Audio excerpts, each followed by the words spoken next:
Lord, you are the fountain of life, restorer of my soul. I worship you today. Lord, you are the fountain of life, restorer of my soul. I worship you today.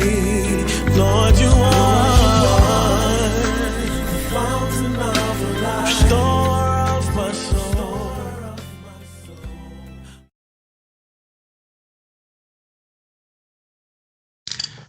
Hello, everyone. This is Zuta, your host of the Fountain of Life podcast. It's a real privilege to be coming your way with today's episode, which marks the beginning of a new series, Escaping the Anxiety Trap, How to Worry Less and Care More.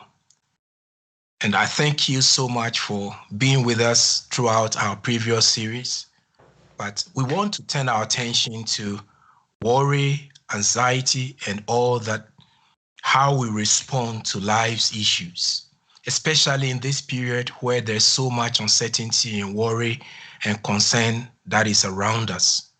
So join us and let us make this journey. And I hope that as you follow us in this new series, your life will be blessed.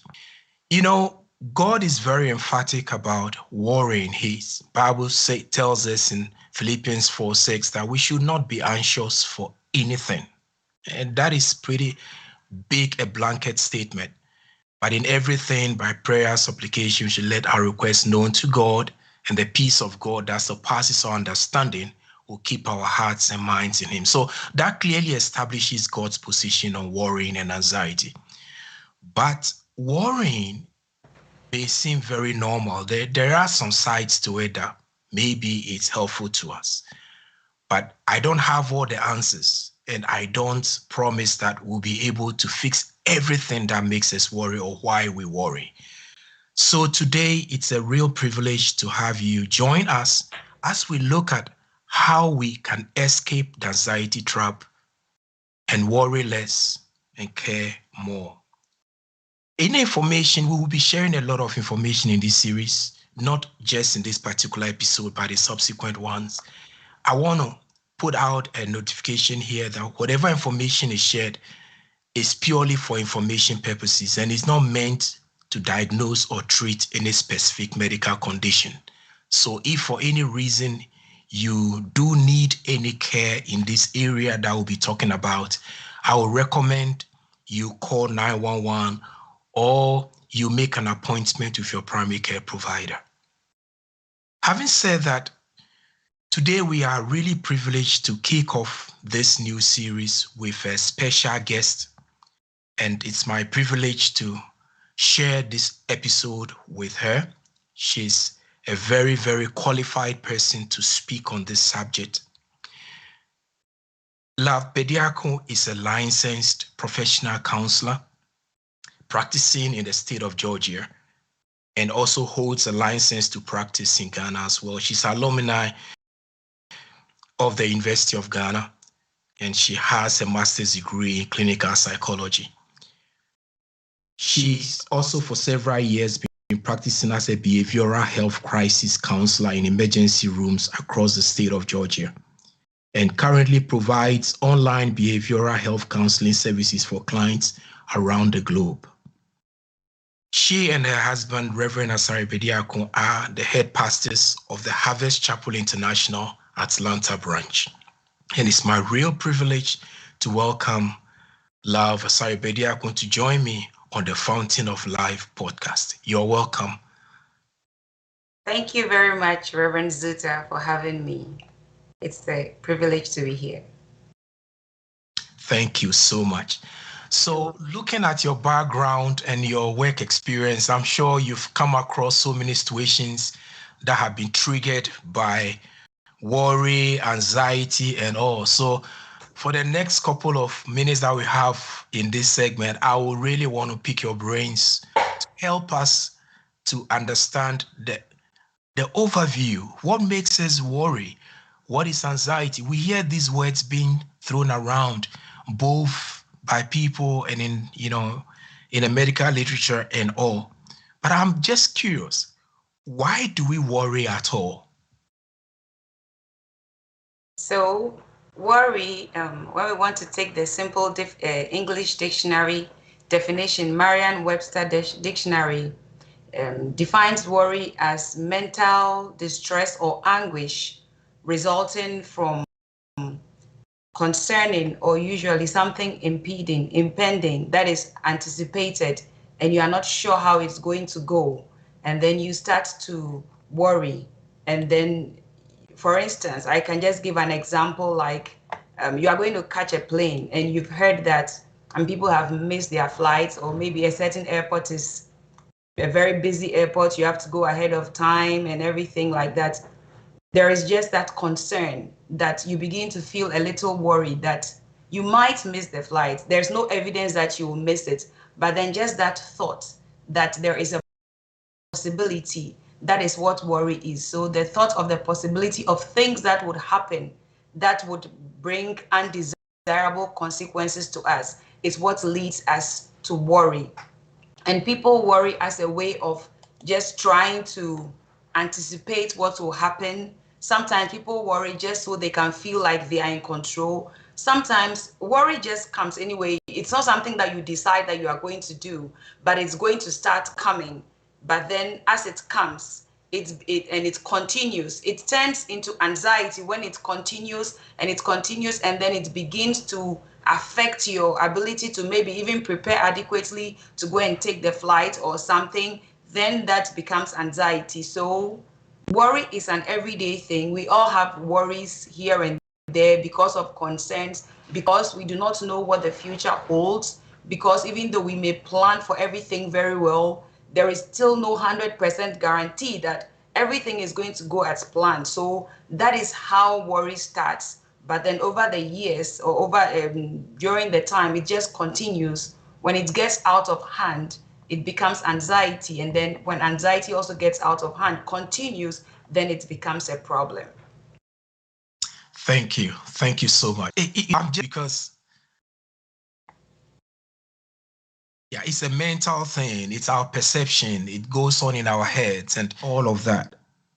The interesting thing is, just right from the word go, just help us to understand this. Is worry really bad at all? Is there anything good about worry?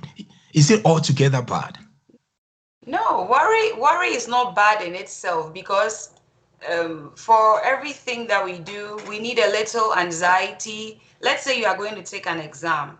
You need a little anxiety to prepare to go and take it, so that you will not be so lax and you not take things for granted. So in that case, worry in itself is not bad. But then when it continues, you continue worrying and you are not able to stop the concerning thoughts. You are not able to stop maybe, and usually it's going to be a trend of negative thoughts. You are not able to stop these thoughts, and then they continue, and then it leads to anxiety. Then you become anxious about something that is going to happen. That is when it becomes a problem. And then to the point where you find out that it is impeding your activities. It's impeding your ability to be able to function like you would normally function. That is when it becomes a problem. For instance, someone is worrying about, we all know about this pandemic that we have been faced with in our world for several months now, and you are worrying about catching it. You are worrying about catching it, and then it becomes anxiety because you are hearing so many news items that are talking about how bad things are, and now you become anxious. You become so anxious to the point that maybe you don't even want to leave your house at all, even for the necessary things that you have to go. You are just at home. So let's say you have to go to work, and your work is not the one that you can work from home, and then you decide that, oh, I'm so anxious, I'm afraid I'm going to catch this disease, and then you decide that, okay, in that case, I'm just going to quit the job altogether. That is when it becomes a problem. Right. Thank you so much, love. Um, we've all been to those places where we have issues and we feel, yeah, just like you mentioned, if we worry enough, it might just, go away. But we all know, like you just said, a little worry, spices up things for us and helps us to prepare and all of that. So what is happening to us, when worrying becomes a chronic problem? How do we transition off from that place where I was just worrying about missing my flight and then, it becomes a chronic problem?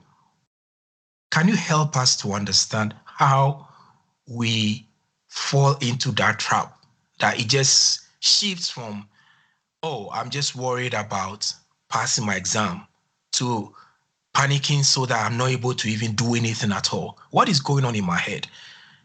What is the mechanism that pushes me off the edge, from just mundane thinking about something to now being so anxious, about it and almost descending into dysfunction? What is going on? What pushes us? So chronic and excessive worrying can lead to anxiety, and then it can even end up in an individual getting a diagnosis of an anxiety disorders. It's the biggest part of mental health disorders that we have in the category of disorders. According to our diagnostic criteria, most of them fall under anxiety disorders. Why? Because it's everyday life. It's all around us. We see it most of the time. And there are different types of anxiety disorder. There is a generalized anxiety disorder, which we are just worrying about something. It may not be traceable to a specific trigger, but just general. So some people end up having headaches, rapid heartbeat, difficulty swallowing, all these just because they are anxious about something. Sometimes they may know, sometimes they may not know. Then we have the panic disorder, or which is also called panic attack. Some people also call it anxiety attack, where there's a sudden episode of intense fear where people have shortness of breath. They cannot breathe. Some people feel like they are going to have a heart attack. Some people are dizzy. Some people even throw up. That's also another type of anxiety, panic disorder. And then we also have the obsessive compulsive disorder, which is recurrent obsessive thoughts about something that you are afraid of. So maybe if someone has an obsessive compulsive disorder, for instance, I have the compulsive disorder that I'll catch a virus or I'll get germs on my hands. So those people are completely always washing their hands. So the obsessive thought is the thought that you are going to get sick from something from your hand. So you keep washing your hands. The compulsive behavior, which is the hand washing, helps you to relieve that anxiety. And some people can wash their hands so much to the point that their hands begin to dry. Some people have the compulsion of, maybe they're obsessed about, I sit in my car and I'm driving to work, and I think to myself, did I lock my door? Am I sure I locked my door? Then I turn around and come and check. Oh, it's locked. Then I go back. Then I drive a little bit. And those are the extreme cases anyway. Then I come back again and check. That is also a disorder. And it's a disorder because not only did you think, did I lock my door? But you actually had to do the compulsive act of driving back to the house to check. And that way it interferes in our everyday activities. There's also the post-traumatic stress disorder, which normally people think about veterans or people who have been to war. But then anything that anybody goes through that is traumatic, that doesn't get resolved and they get effects after it, is called post-traumatic stress disorder. So anybody who has been, let's say, anybody who has been raped, anybody who has been abused in any way of any sort, and it can lead to sleep problems, nightmares, flashbacks, and things like that. There are people too who just have social anxiety disorder and they are just afraid to go out. They are just home, or when they go out in public, they are panicking. When there's a lot of crowd, then they are trying to run back. These are all kinds of anxiety disorders. Then we have the phobias. There are so many kinds of phobias too. These are all kinds of anxiety disorders that people get diagnosed with. And how does that happen? So when you get afraid, or when you see that there is something danger coming, there are some neurotransmitters in the brain that will release for you to be ready to fight either the danger or flee from it. Now, so when these are released, they help you so that you can act, so that when you see fire, when you see fire in your house, that will help you to run out of your house and not stay there and get burnt. So when you see someone threatening you, or when you hear gunshots or something, whatever it is, those neurotransmitters are released so that you can run. But for those who continue to have anxiety and worry, because you are constantly in that state of anxiety and worry and fear, these neurotransmitters are constantly being produced in the brain. But then there may actually be no fear. It's just your mind that is telling you, it's just you who have convinced yourself that there's something wrong. But these ones are ready to help you to act, and there's nothing to act on. So as they continue and continue and continue, and they are not used in any way, and nothing comes to calm them down, then that leads to different kinds of diseases that begin to manifest in our physical body, like high blood pressure. Because when you have a panic attack, for instance, your heart is pumping a lot. When you are anxious, your heart pumps a lot, and if it continues and there is no regulation, then it can lead to many other diseases that I believe that the medical professionals will be able to discuss. As I have seen, we are going to have a medical professional to talk about those in our next episode. Thank you so much. I'm just wondering, I read a statistic somewhere that it's like 85% of the things that we worry about don't usually turn out the way that we thought they were going to be. More or less, even if they do happen, they are not in the same scope in terms of severity and harm as we had anticipated. So before we start looking at how we deal with some of these issues, how can we tell a phantom worry from a real world? It looks like we are just imagining things, or we are blowing things out of proportion. Is it unique to people, or it's just we are all capable of, going overboard when it comes to our perception and the way we see things? Is there an individual, thing when it comes to, susceptibility to, exaggerating our fears and some of these things? Because if we all do the thirst and look at the things that we have been anxious about, eventually when they did occur, or they didn't do it, they will not be in the same scope, as what we anticipated. So is there an individual side to this, or it's just, we are all susceptible to that? Yes, there is an individual side to it, and our personalities play a big role in the way we react to or we respond to the things that go on within our environment. So some people just, and it also depends on how you were brought up. There are so many parts. There is a biological part where some people have more of a predisposition to be in a certain position, in a certain situation, to find themselves in a certain way. Like I'm sure that I've heard people who say, oh, I am a warrior. Like I like to worry. That's something that I do. Some people just do that. And they have become so used to it. And the thing is that when you worry about a thing, like you said, 85% of the things that we worry about don't come to pass. So you worry that you think the worst, but then it doesn't happen. Then you say, okay, well, it's good I worried. You are not saying that openly to yourself, but then that's what your brains tell you. You see, it's good you worried about it because it wasn't bad. So if we continue in that way, then we are going to learn. You are continue to worry every time you face the situation. So that just continues. Some people also, based on the experiences that they have had in life, is going to cause them to tend to worry more if they've had traumatic experiences. If things start, maybe things look like they are going well, and then suddenly things turn the opposite direction.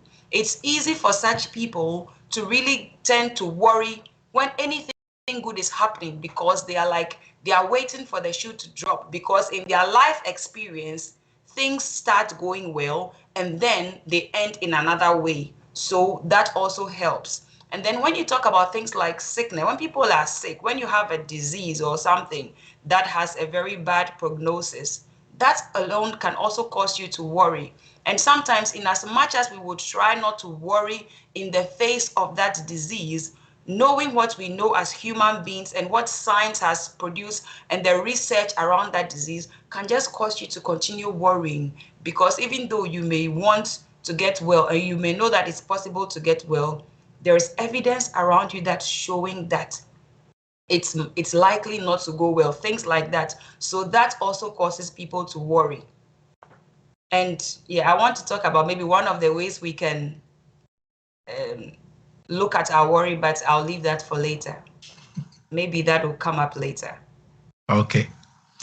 Yeah, thank you. I want to remind our audience that we have opportunity for you to send us your questions. If you're watching us on Facebook or YouTube, you can always type in your questions on live chat and we will be responding to it. There'll be a question and answer time towards the end of my discussion with Bediako. So if you just joined us, you are in the Fountain of Life podcast, and today we are discussing escaping the anxiety trap, how to worry less and care more. And I'm having this in the studio today, Bediako, a licensed counselor who is practicing the state of Georgia, and we are privileged to have her to share her thoughts with us on some of this. So this is what happens, to us. Some of us are predisposed to all of this. I want us to begin to ask ourselves,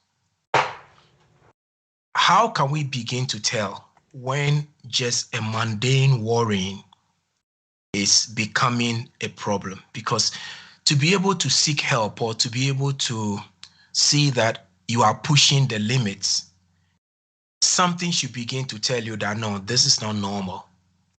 So what are the flags that we should be looking out for when worrying is quickly descending into anxiety? So help us to be able to do that, because if you don't know, you can't do anything about it. You remember, there's interesting line in the book of Job.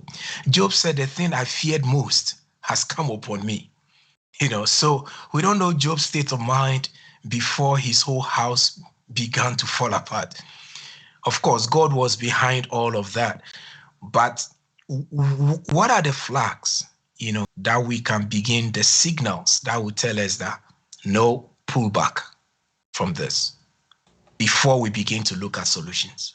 Yes. So some of the things that you can basically, the bottom line is that when it begins to affect your everyday functioning, when it begins to negatively affect the way you do your things, if let's say that someone is worrying or you are anxious about something, and so you are staying away from everybody, or you are staying away from certain situations, certain things that are not threatening, but then it becomes threatening to you, you are retreating, or maybe it's affecting your relationships, the way you communicate with others, with your friends and your loved ones, or even it's affecting the way you perform on your job. If you are a parent, it's affecting the way you take care of your children, or whatever you do in your family.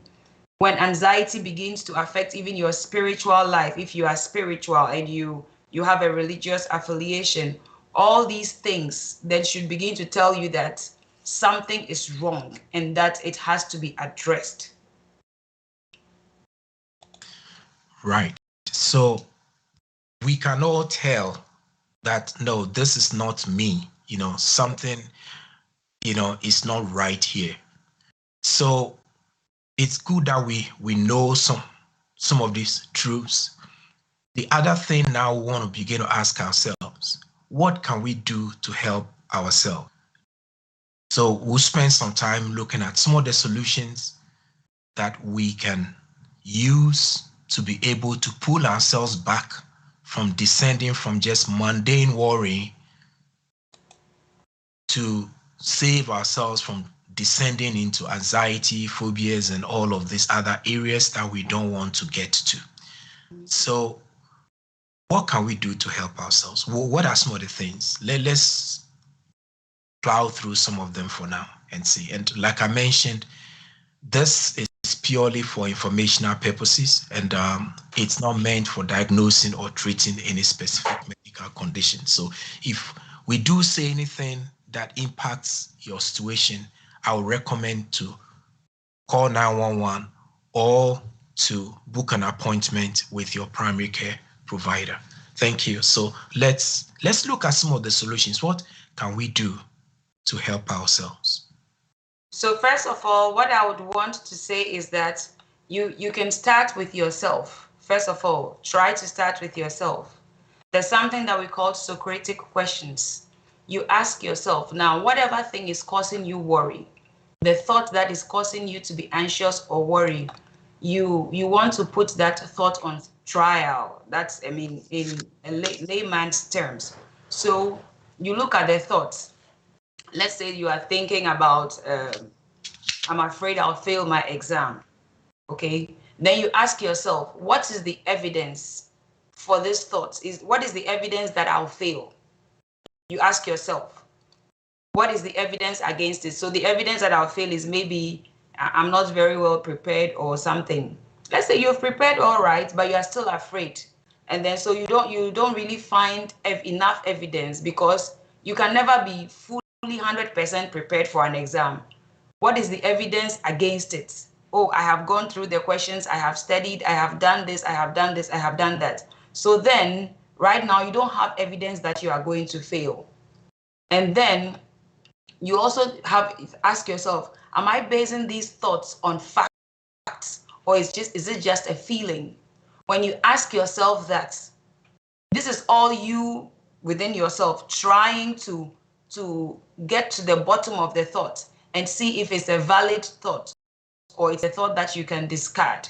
So if you see that it's just based on feelings, but there are no facts to support also your thought that you feel like you face the exam, you fail the exam, then you can let it go. Or let's say that you are in a relationship, someone is a relationship, and once in a while, because previous relationships have not worked, you are also you're anxious and you're afraid that this one is also going to work. It's not going to work. Is it black or white, or is it more complicated? Then you see that, oh, I'm just trying to make it. I'm just trying to make it up. So there are ways that you can think about it, and then after you have been able to toss the thoughts in your mind, you see that at the end of the day, you ask, am I rating or is it true? And then you see that, okay, maybe I'm going to write exam and the pass mark is maybe 80. And I know that I can get 80. So why am I afraid? I'm just exaggerating. So at that point, if you are able to do that, then that stays with you and you just discard the thoughts and you move on.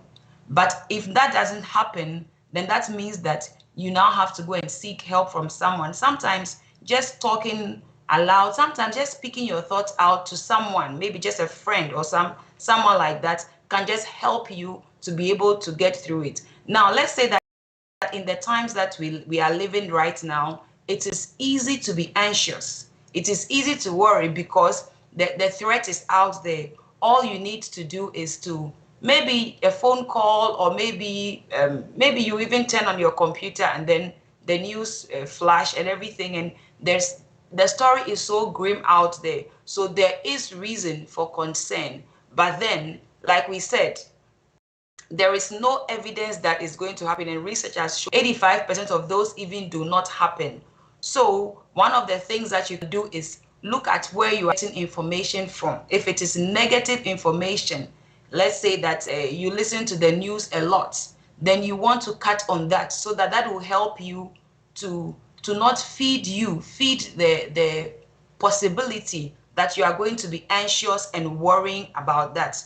Some of the things too that can cause us to worry. Sometimes it's when there is a chemical imbalance. I don't want to go too much into details, but sometimes the food that we eat and even sometimes medication that we take, some of those things too can help to cause a chemical imbalance in our brain. So also it's very important that we eat very well. We eat a healthy, balanced diet so that it helps us to for our emotions to be regulated. We may think that our emotions are removed from what we eat, but then our whole life is intertwined together.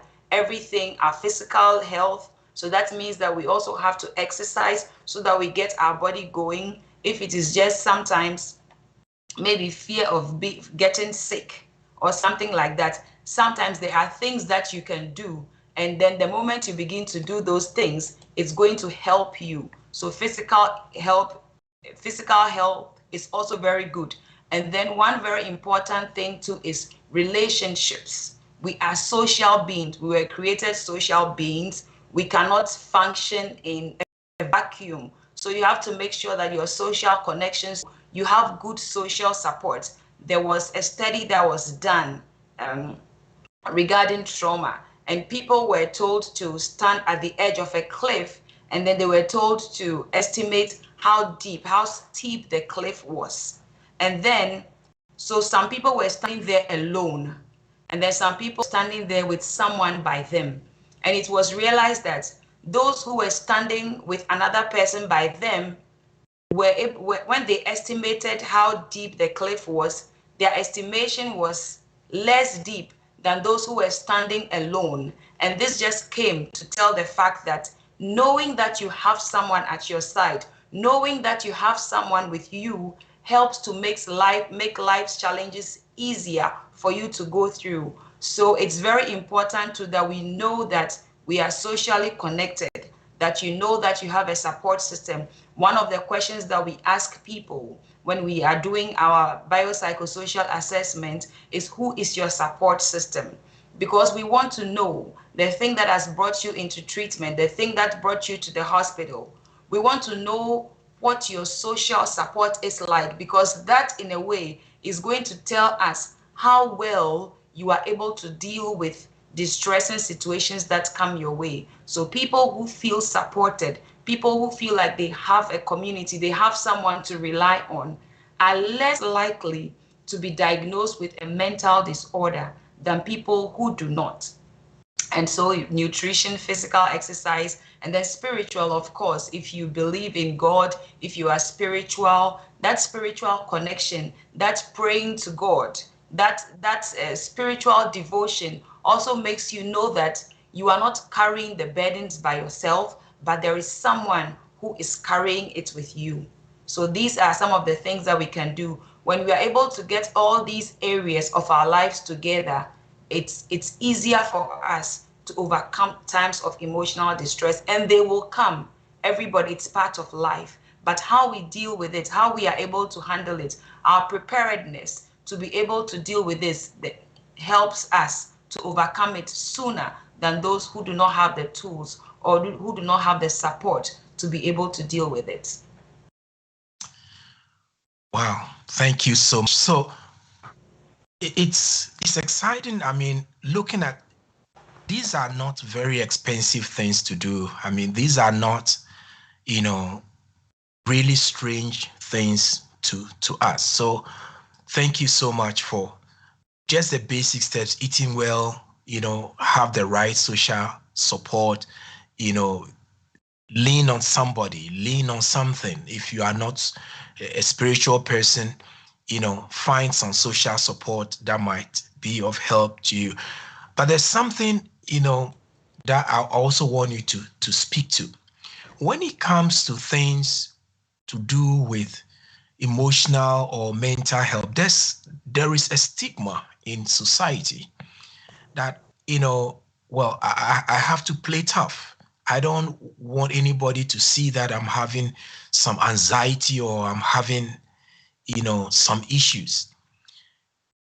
Both the person suffering and both society, what should we do with this social stigma about mental health, emotional health, and all of that. What can you say to people, those who are around them, and then those who are going through? We are looking at the situation where the person is descending into anxiety and all of that, because you want them to get help. You want them to get the support.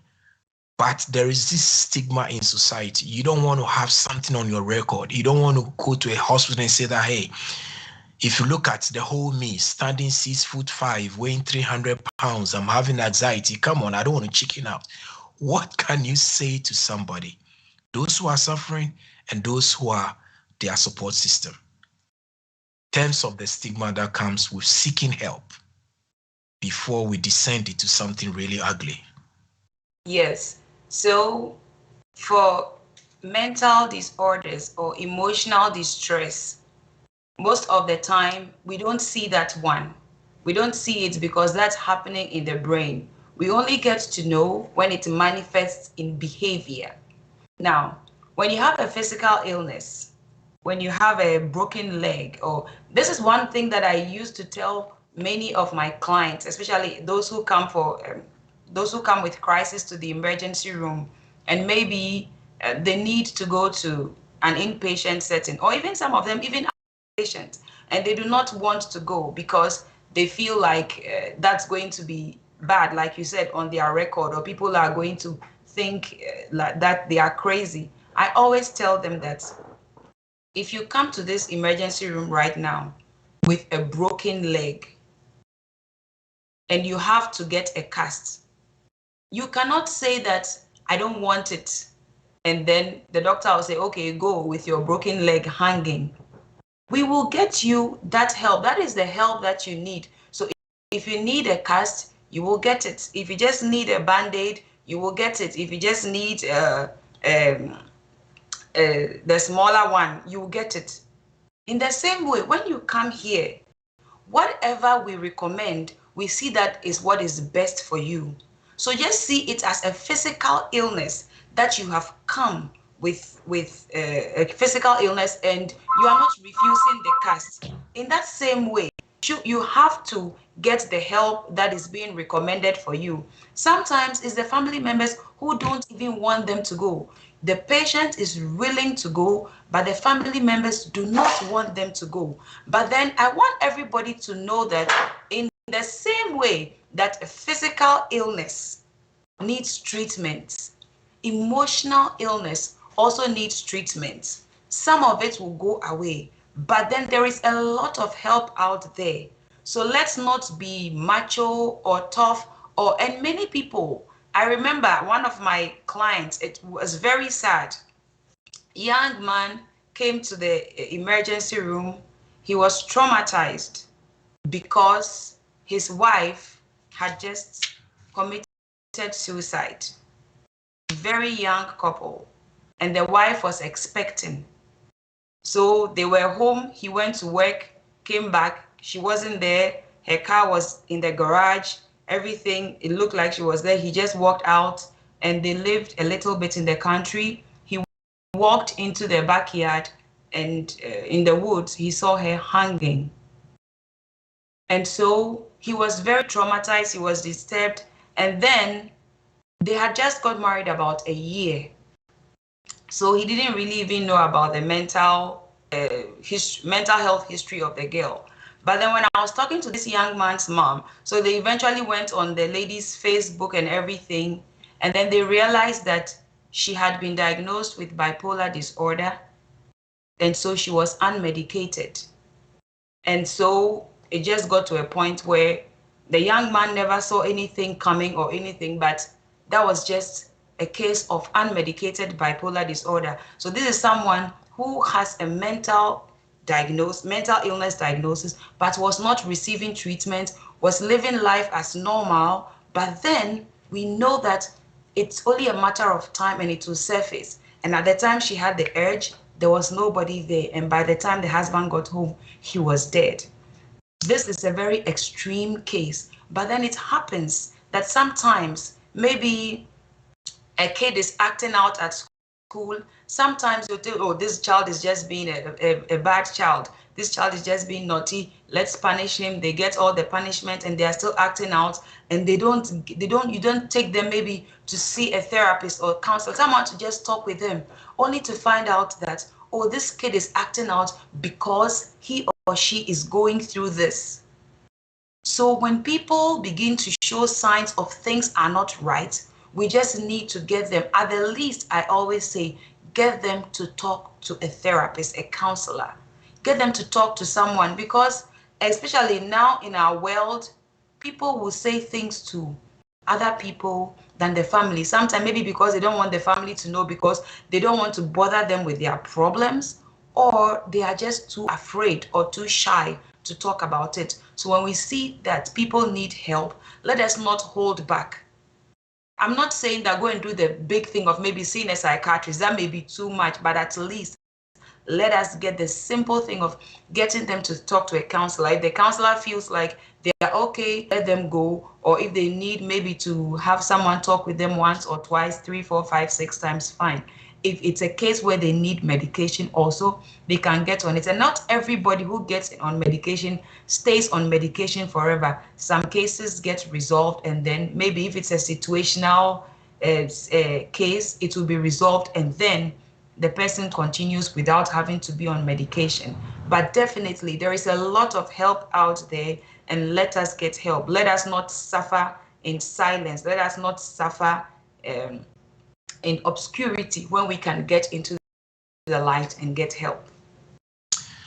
Wonderful. Thank you, Bediako. And it's been a real privilege having you on the Fountain of Life as we are discussing how to escape the anxiety trap, how to worry less and care more. Now, as we are nearing the top end of our segment, there is something that I want us to really dive into, and we'll soon be taking some questions. But before then, we live in the era of social media.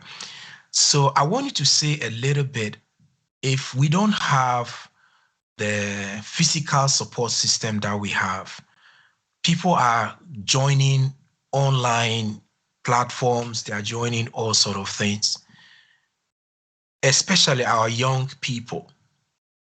What do we need to be telling them? Because if you don't want to have things that will make you sleepless at night and harass you, then it's worth paying attention to who you are connecting with and then what kind of conversation you are engaging in.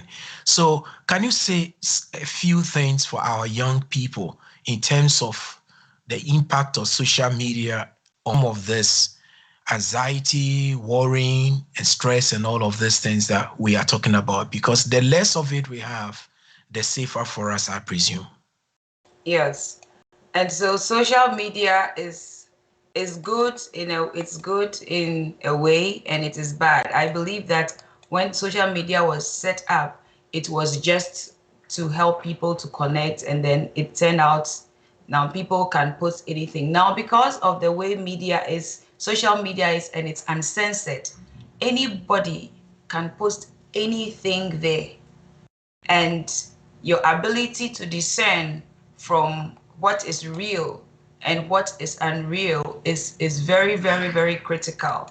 Now, when people post pictures and things like that, if I want to post a picture of myself, I'm going to get dressed very well and post it, and post something that is very nice so that people will see. So sometimes, and now there's so much technology, people can even modify things and put there, and that when you see them, you won't even believe.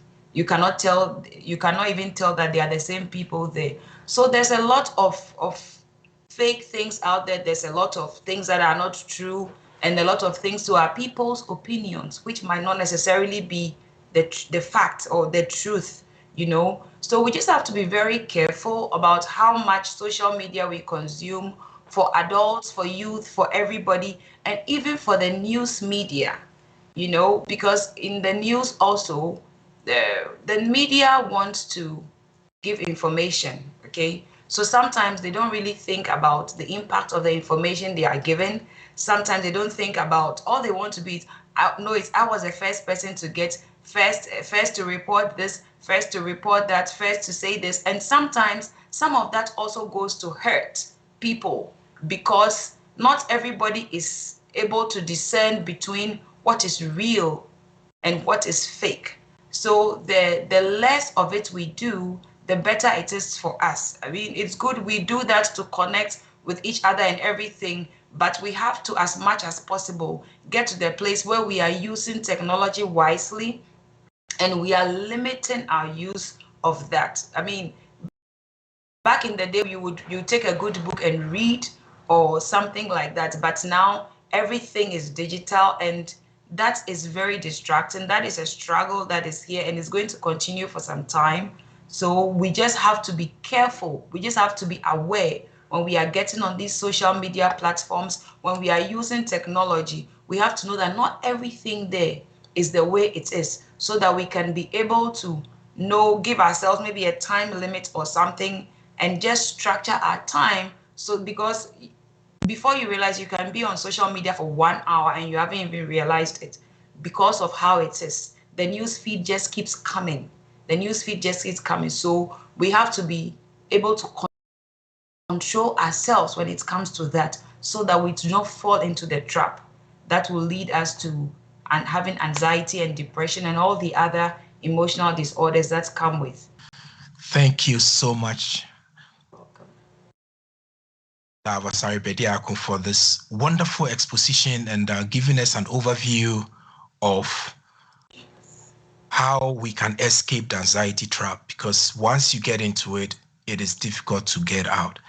But the key is to make sure that we exercise self-control and we do all the things that we have just been told. Make sure that we have good social support. We have very good, we are not hesitant to get help when we realize that things are not well with us in terms of how our body is reacting to a stressful stressing or something that is making us anxious. So we want to go to some questions that we have just received. And I want to take before we go to the questions, to take the opportunity to thank our guest. She's been exceptional in terms of guiding this conversation and helping us to have a broad overview of worrying, anxiety, and what we need to do to help ourselves. So we will take one question, and this is a general question. I presume is coming from somebody who is of faith. And the writer says, if I am experiencing anxiety and worry as a believer, does that mean I don't have enough faith? If I'm experiencing anxiety and worry as a believer, does that mean I don't have enough faith? So if you are a believer on this program today, maybe something that you might also have experienced. And for those maybe who don't have any, affiliation to any particular faith system, this might also help us to see that people of faith have a certain expectation when it comes to worrying and anxiety, just like I introduced in the Bible that God says we should not be anxious or worry about anything. So I'll let my guest go first at it, and then if there's anything I can add to it. No, if you have anxiety, it doesn't mean that you do not have faith, because there are so many things around us that can cause anxiety. If it continues, and it doesn't even mean that you have faith, but then you just have to be able to talk to the right person, or get yourself in the right headspace. So if you are a believer and you have anxiety, you want to examine the situation. What is causing you anxiety? You want to look at it and tackle it, because let's say that it's unresolved conflict can even cause anxiety. So if it's unresolved conflict, for instance, then you can see how to resolve the conflict, and then that will help to take away your anxiety.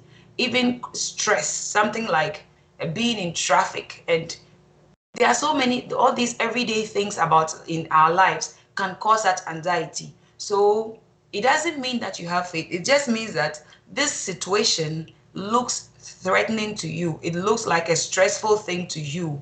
And so then, because you are a human being, you are going to feel it. You are going to feel the anxiety that comes with it. Then you go through the process of examining it or talking to someone or find out a way of getting help so that it doesn't continue. Now, if you dwell on it and you don't do anything about it and you keep dwelling on it, then it means that now what the Bible says, that whatsoever things are true, whatsoever things are lovely, you have departed from that. Then that means that yes, you do have faith, but at that time you are not practicing it.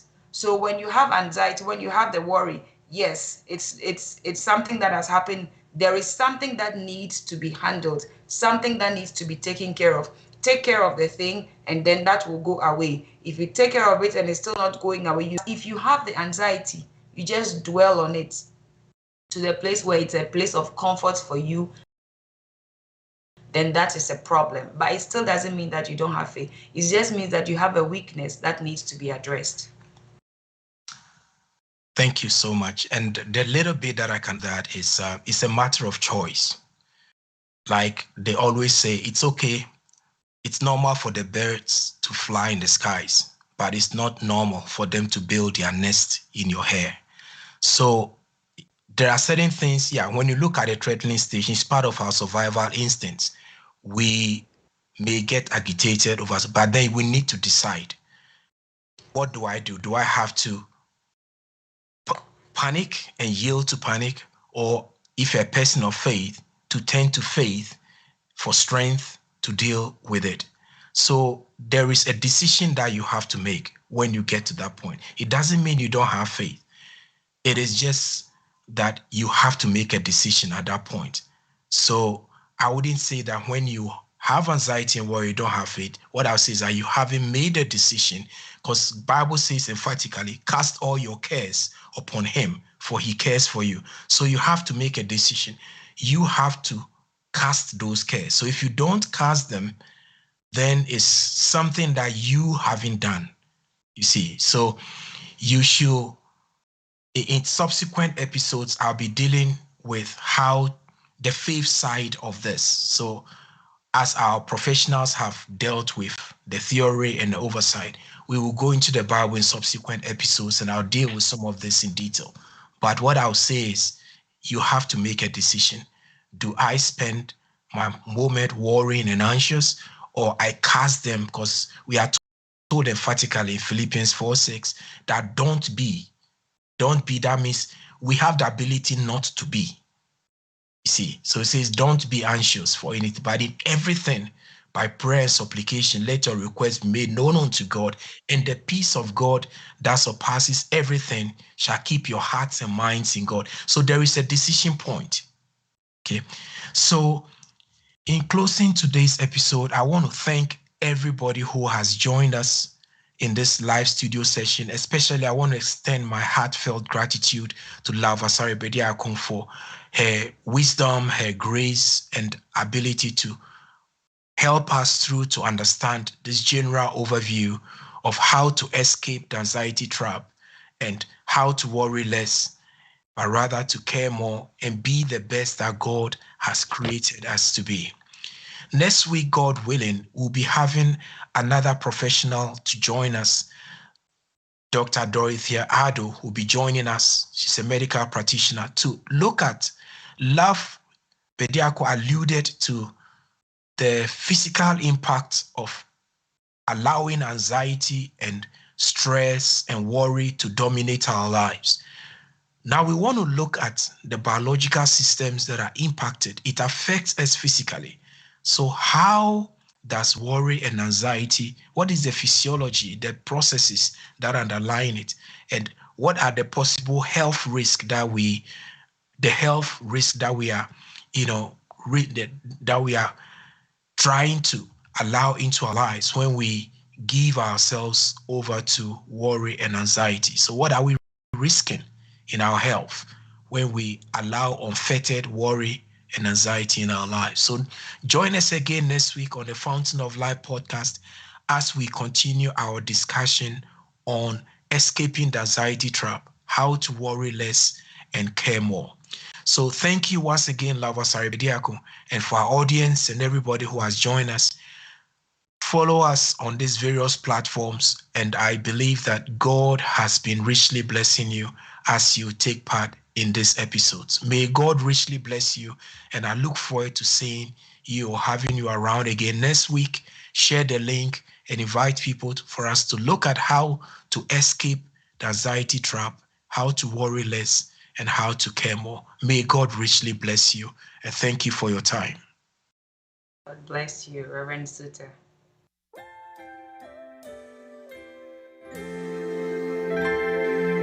Lord, you are the fountain of life, restorer of my soul. I worship you today. Lord, you are the fountain of life, restorer of my soul. I worship you today. Lord, you are the fountain of life, restorer of my soul. Worship you today. Lord, you are the fountain of life. You restore my soul. I lift my hands to worship you today.